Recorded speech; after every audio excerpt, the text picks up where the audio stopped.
અમદાવાદ જિલ્લાના બાવળા ખાતેથી 300 થી વધુ આંગણવાડી કાર્યકરોએ મામલતદાર કચેરી ખાતે વિરોધ પ્રદર્શન કર્યું અને તેમણે કહ્યું કે બીએલઓ ફરજો અને અન્ય બિન આંગણવાડી કાર્યોમાંથી તેમને મુક્તિ આપવામાં આવે।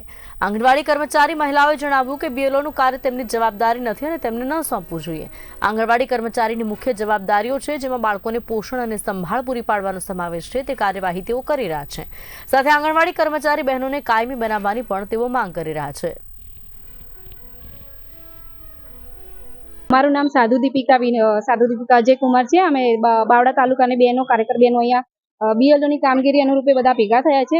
જે અમે બીએલઓની કામગીરી શિક્ષકો દ્વારા કરવામાં આવતી હતી, પણ હવે અમને આંગણવાડી વર્કરોને પણ સોંપવામાં આવી છે, જે અમે કરવા બિલકુલ તૈયાર નથી। અને આના સિવાયની બી ઓનલાઈન ઘણી કામગીરીઓ અમારે હોય છે, જેથી અમે એમાં સમય ફાળવી શકીએ એમ છીએ જ નહીં, તો બી ઉપરથી અમને આપવામાં આવી છે, જે અમે એક પણ બેન કરવા તૈયાર છીએ નહીં। એ બાબતે અમે અહીંયા આજે ભેગા થયા છીએ। બાવળા સેજામાંથી હું આંગણવાડી કાર્યકર તરીકે 15 વર્ષથી ફરજ બજાવું છું અને 15 વર્ષથી અમે ઘણી બધી રેલીઓ કાઢી છે।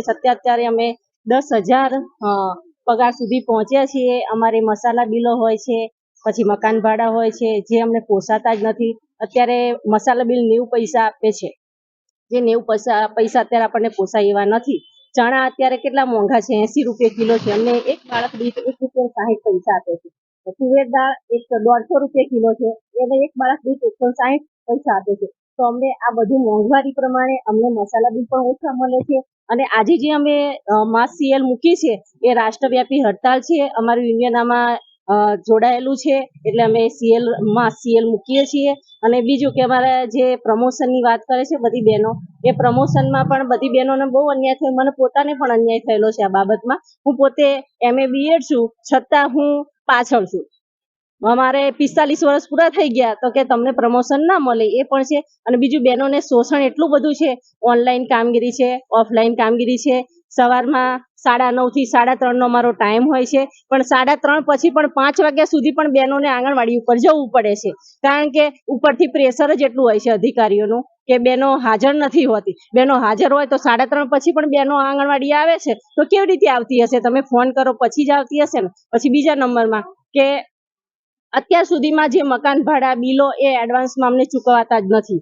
એને 6 મહિને આવે છે, 3 મહિને આવે છે, કે ઉપરથી ગ્રાન્ટ નથી। દાખલા તરીકે અમારા બાવળા સિટીની જ વાત કરું, 10 આંગણવાડીઓ એવી છે કે જેમને મકાન ભાડા ચૂકવવાના હોય છે, બરાબર। દર મહિને 6,000 રૂપિયાનું મકાન ભાડું ચૂકવે છે। અમે 8,000 માં આંગણવાડી રાખેલી છે, કોઈ 9,000 માં રાખેલી, તો બેનનું એક જાતનું શોષણ છે। અને બીજા નંબરમાં કે અમારો જે મોબાઈલ છે એ 15 થી 20,000 નો આવે છે, એન્ડ્રોઈડ ફોન, બરાબર। અને અમારો પગાર છે 10,000। 10,000 ની પગારમાં કઈ બેન મોબાઈલ ખરીદી શકે?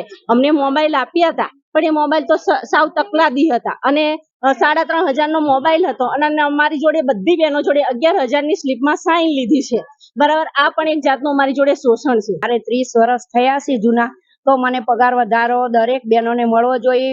વધતા દરેક બહેનો 30 વર્ષથી જૂની નોકરી કરે છે, તો એમને પ્રમોશન સુપરવાઇઝરમાં ભરતી આગળ બઢતી થવી જોઈએ।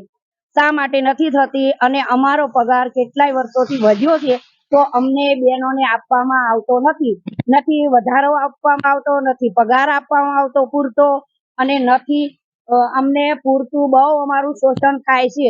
આંગણવાડી બહેનો પર દરેક તાલુકાથી, જિલ્લાથી, લેવલેથી બધા જ કર્મચારીઓ આંગણવાડી બહેનો પાસે કામ માગે છે, તો આ કામ અમને બંધ કરો, અને અમને ઓનલાઈન કામ વધારાનું બંધ કરો। અમને છે બાળકોને ભણાવવાનું, પ્રવૃત્તિ કરાવવાનું, અને બાળકોને સગર્ભા માતાઓને પોષણ વિશે ધ્યાન આપવાનું, એમાં જ અમને રસ લેવા દો।